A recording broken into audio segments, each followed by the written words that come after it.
आर'नाइ 5G YouTube channel नायगिरि लोगो नोंथांमोननिसिम दिनैनि गोदान भिडिअ'आव आरो फिन खेबसेबाव बरायफिनबाय। दिनैनि गोदान भिडिअ'आनो जाहैबाय अरुणोदय स्किमनि बेनिफिसारिफोरनि थाखाय अलरेडि बेनिफिसारि जाय बिथांमोना रां मोनबाय थाखायो नोंथांमोननि थाखाय मोनसे आपडेट लानानै फैदों।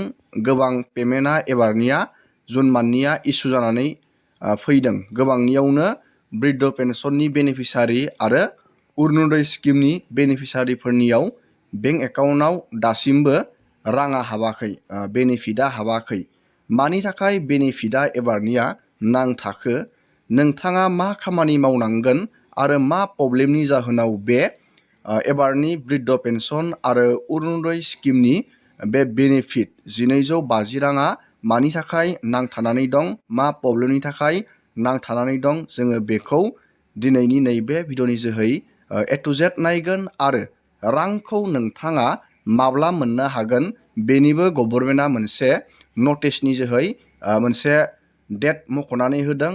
माबे डेटआव नोंथाङा जाय बिथांमोना दासिमबो बे स्किमनि रांखौ मोननो हायाखै, बृद्ध पेन्सन आरो अरुणोदय स्किमनि रांखौ मोननो हायाखै, नोंथाङा माबे डेटआव मोननो हागोन जोङो बेखौ नायगोन। नोंथाङा डेट मथेथ' नोंथाङा जुननि 10-11आवनो नोंथांमोना दिनैनि गेजेरावनो नोंथांमोना रांखौ मोननांगौमोन। नाथाय दासिमबो गोबांनियावनो बे बृद्ध पेन्सन आरो अरुणोदय स्किमनि राङा हाबाखै। जोङो बेनि प्रब्लेमखौ नायगोन आरो बेयो मानि थाखाय बेबायदि जादों जों बेखौबो नायगोन। नोंथाङा भिडिअखौ जोबजासे नायलांबाय थाबानो जाबाय आरो बेफोरबायदिनो गोदान गोदान आपडेट, डिटेल स्किम, डिजिटेल खौरां मिथिबाय थानो थाखाय नोंथाङा चेनेलाव गोदानबा चेनेलखौ साबस्क्राइब खालामबानो जाबाय। गोबां मानसिफोरानो आंनियाव कमेन्ट खालामहरदों एबारनि अरुणोदय स्किमनि राङा हाबाखै, बृद्ध पेन्सननि राङा हाबाखै। दानिया नोंथांमोननो आपडेट खोथाहरनि राङा मानि थाखाय हाबाखै। नैबेयाव मोनसे नोंथाङा भिडिअ नोंथाङा नुनो मोन्दों सोलिबाय थानाय। अलरेडि नोंथांनो आसाम गभर्नमेन्टनिफ्राय अरुणोदय स्किमनि रां लोगोसे बृद्ध पेन्सननि रांखौ दाख्लैनो 10 जुनावनो नोंथांमोननो अलरेडि हरबाय। नाथाय मोनसे प्रब्लेमनि जाहोनाव बे राङा नांथानानै दं। बे मा प्रब्लेम जोङो बेखौ नायगोन। नोंथांमोना नैबे भिडिअ नुनो मोन्दों। दाख्लैबावैनो आसाम गभर्नमेन्टनिफ्राय नोंथांनो रांखौ हरनाय जाबाय। आसामनि CMआ गावनि फेसबुक पेजाव नैबे मोनसे भिडिअखौ पस्ट खालामनानै होदों। रां हरनायनि नोंथांमोना नुनो मोन्दों। नैबे टटेल बेनिफिटआ दं आसामाव बृद्ध पेन्सन आरो अरुणोदयनिया दा नोंथांमोना नुनो मोन्दों 43,20,965 43,20,965 नैबे 965 बेनिफिसारि दं। टटेल एमाउन्टखौ दाख्लैबावै 10 जुनावनो आसाम गभर्नमेन्टनिफ्राय बहननानै हरदों।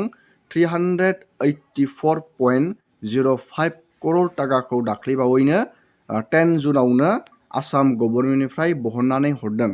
नाथाय मानि थाखाय नांथानानै दं, मोनसे नटिस बहननानै होदों। नोंथाङा मा खामानिखौ मावनानै लानांगोन रांखौ मोननो जोङो बेखौबो नायगोन। मानो होनोब्ला गोबां बेनिफिसारि अरुणोदय स्किमनि गोबां बेनिफिसारिफोरनियावनो राङा हाबाखै। दानिया जोङो प्रब्लेमखौ नायनि मानि थाखाय राङा हाबाखै, नोंथाङा रांखौ माला मोननो हागोन जोङो बेखौ नायगोन। नायगोन अरुणोदय स्किम बृद्ध पेन्सननि स्किमनि राङा मानि थाखाय हाबाखै, रांखौ नोंथाङा माब्ला मोननो हागोन। नैबेयाव मोनसे आसाम गभर्नमेन्टनिफ्राय नटिस बहननानै होनाय जादों। नोंथाङा बेखौ हारसिंबो नायनानै लानो हागोन। नैबेयाव सेक्रेटारि टु दा गभर्नमेन्ट अफ आसाम फाइनान्स डिपार्टमेन्टनिफ्राय बे नटिसखौ बहननानै होदों। बेयाव रां हाबि दा रां सोथ'यैनि प्रब्लेमखौ नैबेयाव लिरनानै होदों। नोंथाङा जेबो जिंगासिनाङा, रांखौ मोनगोन। जास्ट नैबेयाव मोनसे इसु नैबेयाव लिरनानै होदों डिजिटाइजेसन। अरुणोदयनि जिखिनि पुराना डेटा दं बेखौ डिजिटेल प्रसेस, अनलाइन प्रसेसआव सोलायनायनि बेयाव मोनसे बाथ्रा बुंनाय जादों। बेयाव गोबां मानसिफोरनि बेंक एकाउन्टआ आधारजों लिंक गैया जानो हागौ, DBT जायखौ बुङो। आं नोंथांमोनखौ खोथाहोबाय दं डाइरेक्ट बेनिफिट ट्रेन्सफार। आधारजों बेंक एकाउन्टजों गोबांनियानो लिंक गैया जानो हागौ। बेखौ डिजिटेल प्रसेस, नैबेयो DBTआ मोनसे डिजिटेल प्रसेस। आगोलो डाइरेक्टयै नोंथांमोननि बेंक एकाउन्टआव डाइरेक्टयै रांखौ हरनाय जायोमोन, नाथाय दा नैबे डिजिटेल प्रसेस बेखौ डाइरेक्ट बेनिफिट ट्रेन्सफार बुङो, DBT बुङो। आदारजों बेंकजों डाइरेक्टयै अनलाइन लिंक बे प्रसेसा जुदि जायोब्लासो नोंथाङा रांखौ मोनो। दानिया गभर्नमेन्ट स्किमनि रांखौ नैबे DBT सिस्टेमजोंसो सोनाय जायो। नोंथाङा बेखौ रोखा मिथिना लाबानो जाबाय DBTआ मा। बे जाहैबाय डाइरेक्ट बेनिफिट ट्रेन्सफार। गभर्नमेन्टनि जिखिनि स्किमनि बेनिफिट नैबे DBT सिस्टेमनि जोहैसो मोनो। जानो हागौ गोबां मानसिफोरनि अरुणोदय बेनिफिसारि बा बृद्ध पेन्सन बेनिफिसारिफोरनि बेंक एकाउन्टआ आदारजों अनलाइन लिंक गैया। बेनि थाखायनो जानो हागौ दा डिजिटेल प्रसेसआव सोलायदों जानो हागौ। नैबेयाव डिजिटाइजेसन नैबेयाव प्रसेस खालामनायनि बाथ्रा बुंदों। जानो हागौ अनलाइन बे प्रसेसआव लांदों, बेनि थाखायनो बे राङा हाबाखै जानो हागौ। नैबेयाव डिजिटाइजेसननि बाथ्रा बुंनाय जादों बा नोंथांनि बे अरुणोदयनि डेटाखौ अफलाइन डेटाखौ अनलाइनसिम डिजिटाइजेसन खालामनायनि थाखाय बेयो इस्यु जानानै दं होननानै नैबेयाव रोखायै बुंदों। नोंथाङा बे अरुणोदय स्किमनि रां बा बृद्ध पेन्सननि रांखौ मोनगोन, जेबो जिंगा सिनाङा। नोंथाङा नैबे 14 जुन नोंथांमोना 14 जुनाव मोननो हागोन।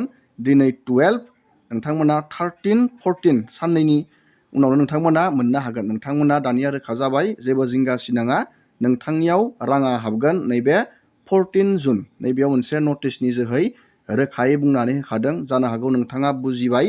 नैबे डिजिटाइजेसन माने नोंथांनि बे अफलाइन डेटाखौ डिजिटेल प्रसेसआव सोलायनायनि इस्युनि थाखाय राङा हाबथ'वाखै। बेफोरबायदि नैबे नटिसनि जोहै जोङो मिथिनानै मोननाय जादों। दानिया नोंथाङा रोखा जाबाय, नैबे नटिसआ सेक्रेटारि टु दा गभर्नमेन्ट अफ आसाम फाइनेन्स डिपार्टमेन्टनिफ्राय नैबे नटिसखौ बहननानै हरनाय जादों, जाहाथे अरुणोदय बेनिफिसारिफोरनि गेजेराव जेबो गोनो गोथो जाया। जास्ट नोंथाङा चेक खालामबानो जाबाय नोंथांनि आदारजों बेंकजों लिंक दंना गैया। नोंथाङा बेखौ बानाय। गोबां अरुणोदय स्किमनि बेनिफिसारिफोरनि बेंक एकाउन्टआ आदारजों कानेक्ट गैया। बेनि थाखायबो बेबायदि प्रब्लेमा जानो हागौ। नोंथाङा आदारजों बेंकजों लिंक खालामबानो जाबाय। जि बेंकआव अरुणोदय स्किमनि राङा हाबो, नोंथाङा बे बेंकखौ आदारजों कानेक्ट खालामबानो जाबाय। बेखौ DBT सिस्टेम बुंनाय जायो। दिनैनि भिडिअखौ आङो बेखिनियावनो फोजोबबाय। नोंथांमोना भिडिअखौ नायनानै मोजां मोनदोंबा लाइक खालामबानो जाबाय। चेनेलाव गोदानबा चेनेलखौ साबस्क्राइब खालामबानो जाबाय। एसेनोसै दिनैनि भिडिअआ।